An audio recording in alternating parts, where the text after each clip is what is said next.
In Arthurian legend, Sir ʻkeɪ is Sir Ector's son and King Arthur's foster brother and later seneschal, as well as one of the first knights of the Round Table. In later literature he is known for his acid tongue and bullying, boorish behavior, but in earlier accounts he was one of Arthur's premier warriors. Along with Bedivere, with whom he is frequently associated, ʻkeɪ is one of the earliest characters associated with Arthur. Role in Welsh tradition. ʻkeɪ is one of the earliest characters to be associated with the Arthurian cycle, appearing in a number of early Welsh texts, including Culhwch Olwen, Geraint fab Erbyn, I'r Peredur fab Effrog, Brwdwyd Ronabwe, Paga yvy Porthor and the Welsh Triads.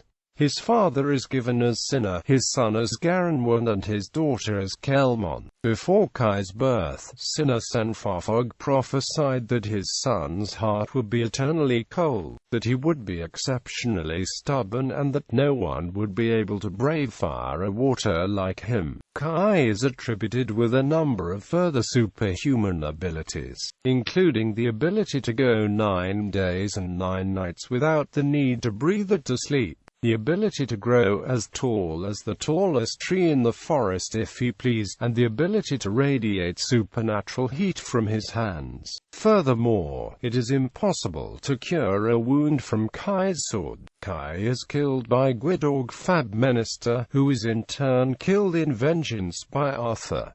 Paga yvy Porthor. One of the earliest direct reference to ʻkeɪ can be found in the 10th century poem Paga, in which Arthur recounts the feats and achievements of his knights so as to gain entrance to a fortress guarded by Gulwgafilfo, the titular porter. The poem concerns itself largely with ʻkeɪ's exploits. Prince of the plunder, the unrelenting warrior to his enemy. Heavy was he in his vengeance, terrible was his fighting. When he would drink from a horn, he would drink as much as 4. When into battle he came, he slew as would 100. Unless God should accomplish it, ʻkeɪ's death would be unattainable. Were the ʻkeɪ and Clachow used to fight battles, before the pain of livid spears, on the top of a staff Ingan ʻkeɪ slew 9 witches. Were the ʻkeɪ went to Unismon to destroy lions, little protection did his shield offer against WorldCat. Culhwch Olwen, Culhwch's father, King Silith son of Selidin, loses his wife Goludith after a difficult childbirth. When he remarries, the young Culhwch rejects his stepmother's attempt to pair him with his new stepsister. Offended, the new queen puts a curse on him so that he can marry no one besides the beautiful Olwen, daughter of the giantess Badadyn. Though he has never seen her, Culhwch becomes infatuated with her, but his father warns him that he will never find her without the aid of his famous cousin Arthur. The young man immediately sets off to seek his kinsman. He finds him at his court in Selwig in Cornwall and asks for support and assistance. ʻkeɪ is the first knight to volunteer to assist Culhwch in his quest, promising to stand by his side until Olwen is found. A further 5 knights join them in the mission. They travel onwards until they come across the fairest of the castles of the world, and meet Ubadadyn's shepherd brother, Custennin. They learn that the castle belongs to Ysbadadyn, that he stripped Custennin of his lands and murdered the shepherd's 23 children out of cruelty. Custennin set up a meeting between Culhwch and Olwen, and the maiden agrees to lead Culhwch and his companions to Ubadadyn's castle. ʻkeɪ pledges to protect the 24th son, Gwyw, with his life. The knights attack the castle by stealth, killing the 9 porters and the 9 watchdogs, and enter the giant's hall. Upon their arrival, Ysbadadyn attempts to kill Culhwch with a poison dart, but is outwitted and wounded, first by Bedivere, then by the enchanter Menw, and finally by Culhwch himself. Eventually, Ysbadadyn relents, and agrees to give Culhwch his daughter on the condition that he completes a number of impossible tasks, including hunting the TWRCH Trith and recovering the exalted prisoner Mabon ap Modron. ʻkeɪ is a prominent character throughout the tale and is responsible for completing a number of the tasks. He kills Warnak the giant, rescues Mabon ap Modron from his watery prison, and retrieving the hairs of Dilys the bearded. However, when Arthur makes a satirical inkling about ʻkeɪ, he grows angry and hostile towards the king, ultimately abandoning the quest and his companions. The narrative tells us that ʻkeɪ would have nothing to do with Arthur from then on, not when the latter was waning in strength or when his men were being killed. As a result, he did not take part in the hunt for Twrch. Other appearances in the life of St. Cadog Bedivere is alongside Arthur and ʻkeɪ in dealing with King Gwyntlew of Gwilg's abduction of St. Gladys from her father's court in Brackenniog. ʻkeɪ appears prominently in the early Welsh version of Tristan and Isolde, in which he assists the two lovers and is himself infatuated with a maiden named Goligafda, and in the early dialogue poems relating to Melwar's abduction of Gwenllifa. The context suggests that ʻkeɪ is rescuing the queen from the otherworldly suitor, and may imply a romantic relationship between ʻkeɪ and Gwenllifa. The Welsh triads name ʻkeɪ as one of the three battle-diademed men of the island of Britain, alongside Dristan mab Talch and Hywel mab Cor. In the triads of the horses, his horse is named as Gwynwddf here according to tradition. ʻkeɪ is intimately associated with the old Roman fort of Caergae. In the Welsh romances, ʻkeɪ assumes the same boorish role he takes in the continental romances. However, manuscripts for these romances date to well after Creation de Troyes, meaning that ʻkeɪ as he appears there may owe more to Creation's version of the character than to the indigenous Welsh representation. ʻkeɪ is ubiquitous in Arthurian literature, but he rarely serves as anything but a foil for other characters. Though he manipulates the king to get his way, his loyalty to Arthur is usually unquestioned. In the Vulgate cycle, the Post-Vulgate, and Thomas Malory's La Morte d'Arthur, ʻkeɪ's father Ector adopts the infant Arthur after Merlin takes him away from his birth parents, Uther and Igraine. Ector raises him and ʻkeɪ as brothers, but Arthur's parentage is revealed when he draws the sword in the stone at a tournament in London. Arthur, serving as squire to the newly knighted ʻkeɪ, is locked out of the house and can't get to his brother's sword and uses the sword in the stone to replace it. ʻkeɪ shows his characteristic opportunism when he tries to claim it was he that pulled the sword from the stone, making him the true king of the Britons, but he relents and admits it was Arthur. He becomes one of the first knights of the Round Table and serves his foster brother throughout his life. ʻkeɪ's father is called Ector in later literature, but the Welsh accounts name him as Synefork Beard. In A Wreck and a Knight, Creation de Troyes mentions he had a son called Gronosus, who was versed in evil, while the Welsh give him a son and daughter named Garanwan and Solemin. Romance rarely deals with ʻkeɪ's love life, an exception being Jurat Domene's Escana, which details his love for Andrivate of Northumbria, whom he must defend from her uncle's political machinations before they can marry.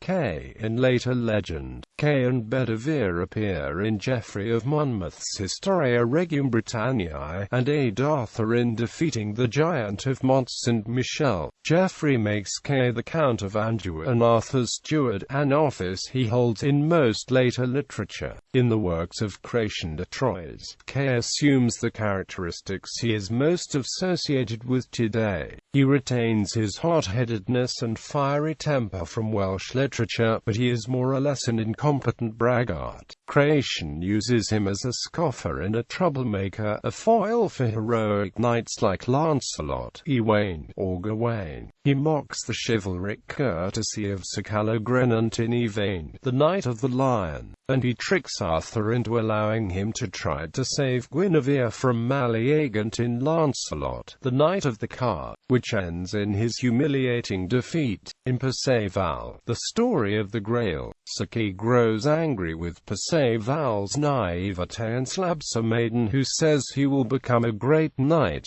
Perceval avenges her later when he breaks Kay's shoulder. Wolfram von Eschenbach, who tells the same story in his Parzival, asks his audience not to judge Kay too harshly. His sharp words actually serve to maintain courtly order. Scholars have pointed out that Kay's scornful, overly boastful character never makes him a clown, a coward or a traitor, except in the Grail romance Pearl's Vows, where he murders Arthur's son Llewellyn and joins up with the king's enemies. This strange work is an anomaly, however, and Kay's portrayal tends to range from merely cruel and malicious, as in the Roman Dider Hartmann von Orzewijn, to humorously derisive and even endearing, as in Dermot le Galois and Gerard Damiens' Escana. Oddly, given his ubiquity, Kay's death is not frequently dealt with. In Welsh literature, it is mentioned he was killed by Gwyddog and avenged by Arthur. In Geoffrey of Monmouth and the alliterative Morte Arthur, he is killed in the war against the Roman Emperor Lucius, while the Vulgate cycle has him die in France, also in battle against the Romans. According to Malory's version of Book 5, Kay did not die in the war against Rome, but survived and later was part of a party sent to try and retrieve Excalibur's sacred scabbard. Prior to the Battle of Camlan, he was also among the few people who survived the Battle of Camlan, although it is ambiguous as to how he survived. In later interpretations it is suggested that he never participated in the Battle of Camlan. Modern adaptations. Kay is a main character in the first 3 books of T.H. White's The Once and Future King, The Sword in the Stone and The Queen of Air and Darkness. His portrayal is based on Malory's account of Arthur's upbringing, but White adds a number of new elements to the story, including one in which the young Kay kills a dangerous griffin with the aid of Robin Hood and Maid Marian. White's Kay is quick-witted and often mean, but always a loving foster brother to Arthur, whom he calls the Wart. Kay appears in the 1963 Walt Disney Studios film adaptation of The Sword in the Stone, in which he is outwardly boorish and bitter but still loves Arthur all the same. Kay is the main character of Phyllis Ann Carr's 1982 novel The Idylls of the Queen, expanding on a scene from the classic tales in which a knight is poisoned at Guinevere's feast and the queen is accused of the crime. Carr turns her story into a murder mystery with Kay as the detective attempting to discover the truth.